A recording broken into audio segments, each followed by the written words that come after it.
If you watched yesterday's video, it was a little thrift haul. I was mentioning how I want to put out more videos throughout the week, maybe one, maybe two, because I really want to grow my channel this year. All right, I would love to get to 100,000 subscribers. That is my goal. Right now I'm at 64,000, which like I'm very grateful. It's like amazing that I have that many people wanting to watch my content. But anyways, I really want to get to 100,000, so I'm just gonna start putting out random videos. Now, for the last month, I think I've been doing Whip Wednesdays, which is work in progress, crochet projects. So projects that I'm not completely done, projects that I haven't even started, or maybe started a little bit. I just put my little lights on because I like them. Because I just want to let y'all know like what I'm working on and stuff like that. And I've been making them into like Instagram Reels, TikToks, and YouTube Shorts. And a lot of y'all have commented saying that you like seeing it on like the YouTube Shorts. And I'm like, you know what? The amount of time that it takes me to film a short, to edit the short, I should just make a full YouTube video. And by full, I mean like 10 minutes, okay? So these little videos that I want to like sprinkle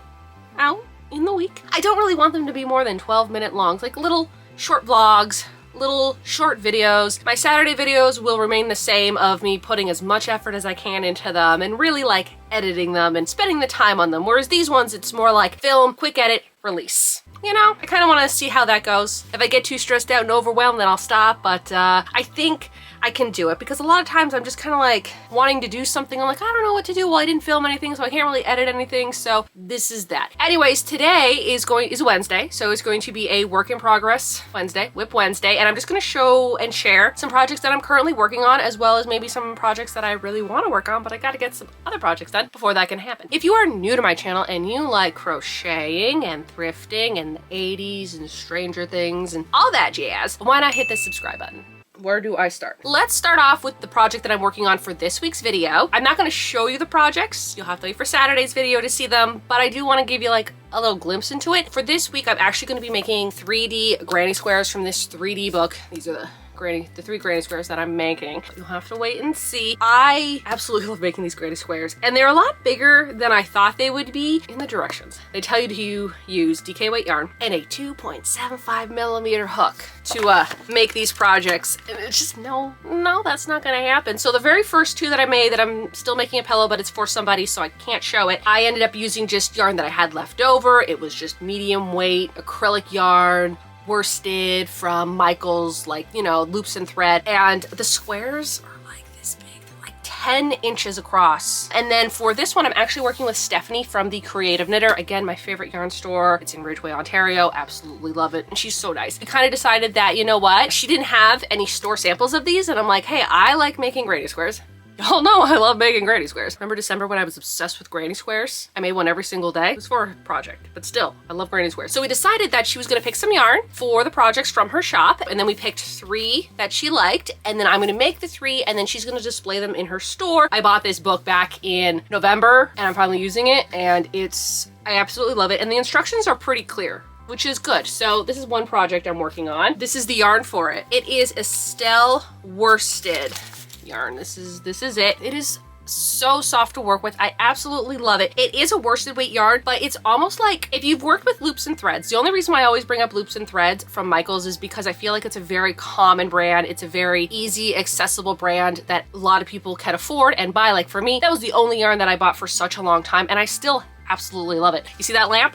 You see that lamp? That's made out of loops and threads. I love lamp. This is kind of like a little bit lighter than that, but it's heavier than a DK weight yarn. It's the only way that I can describe it. 50% acrylic, 40% wool, and 10% nylon. But it doesn't feel like wool, because I know a lot of people have sensory issues and they just don't like how wool feels, and technically I really don't like how wool feels. I made a wool hat one time thinking, this is a cool hat, itched my forehead, and I haven't worn it. Also, I don't really know where it is right now. Anyways, this doesn't feel like wool, and crocheting with it, so nice and soft to crochet with. The other project I'm working on is in this bag. It is a pattern test, so there will not be a video for it, unfortunately, because it is a pattern test, and I don't know if I'm gonna do another pattern test again because it is stressing me out. I love the designer. She does the most amazing patterns, especially with Tunisian crochet, okay? Like, Tunisian crochet is how I learned, and if you ever see how I crochet, how I use my left hand a lot, or normally people don't use their left hand a lot, it's because I learned Tunisian crochet. And when I learned it, that's how I did it. I used my left hand a lot. It's kind of like knitting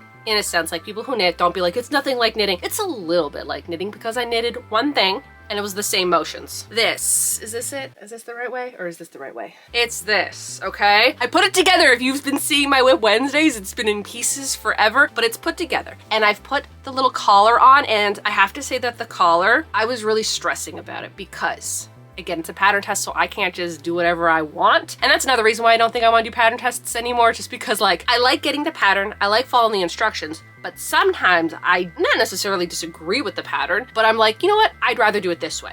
And you can't do that for a pattern test. So the collar, back loop only, slip stitches. And it took me a while to figure out how to do the slip stitch properly because I was too tight. And because I was too tight, the stitches were really hard to get my hook in. This is where I started, was like back here. And I don't know if it's really noticeable, but these stitches here are really tight, and then these ones here are more loose, so you can kind of see like how it went up because they were a little bit looser, so the stitches were a little bit bigger. When I figured out how to do it properly, I was 100% gonna take this apart. The only yarn that I can compare it to is mohair. And if you've ever tried to take mohair apart, you try to pull it and then like the fiber's knot, and then you gotta cut the little knot with some scissors, and you have to do it for the whole thing. Every like 3 stitches, it kept knotting, and then at one point I'm like, it's fine. It's the back of the neck anyways. It's gonna be okay. And it is okay. I think it looks really good. I thought like maybe because my stitches were tight, it was gonna be way too tight. It's good. Also, I got one cuff done. So there's that project I'm working on. If you follow me on my Patreon, I do talk about where's my crochet snake?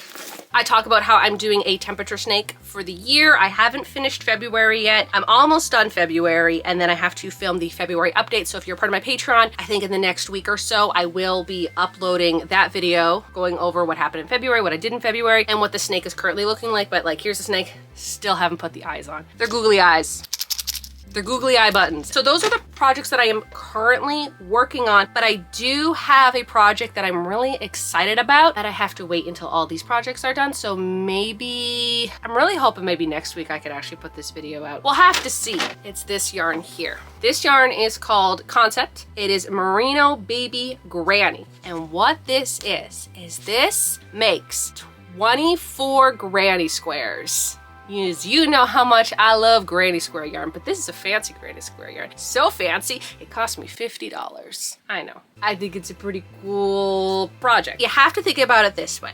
For the granny square that you would get, the all-in-one Red Heart granny square that you would get from Red Heart, I think you get 14, I can't remember the exact number of granny squares you get in one of those. They're like $12, $14. Buy 2 of them, it's probably half price. Like this is probably double the price for the amount of granny squares you get. Is also from the Creative Knitter. It's also higher quality yarn than acrylic, you know? So you're paying for the yarn, but also like it's a cool type of yarn. I love novelty yarns. This year I kind of want to go more into novelty yarns, you know? So anyways, this is it, okay? These are the bags that you can make. Let's give you a little guess. Which one do you think I bought? It was this one. I bought this one. So I'm gonna make this bag eventually. It doesn't come with the straps or anything like that, but these are them. And I think the one I have is this one. I don't know, they all kind of like look the same a little bit. But the one I ended up getting was my number is 502. Yes, it was a little expensive. Oh, and then they give you the little chart too. But I kind of want to do more experimental yarns like this, so that way if y'all want to spend your money on, you know, expensive things like this, or you don't know how the product's gonna turn out or something like that, I wanna be the guinea pig. I will pay my money, I will buy the yarn, and I will try it out, and I'll let y'all know how it turns out, what I like, what I would have changed, stuff like that. So that's a video that I'm hoping to maybe start for next week. Stephanie has told me about this yarn last year. I think it was like last September or October she was telling me about this yarn, and I have been waiting months for it, okay? So there's that. I do want to get this done though first. This has to get done because this is a pattern test and it needs to be done, and I'm very happy of where I am right now. I'm very happy because I was stressing for so long. But anyways, yeah, I think that pretty much sums up what I'm talking about for this Work in Progress Wednesday. I talked a little bit about projects that I am currently working on and a project that I really want to work on, but I got to get things done. So yeah, I think that pretty much sums up this Whip Wednesday. So y'all have a good day now.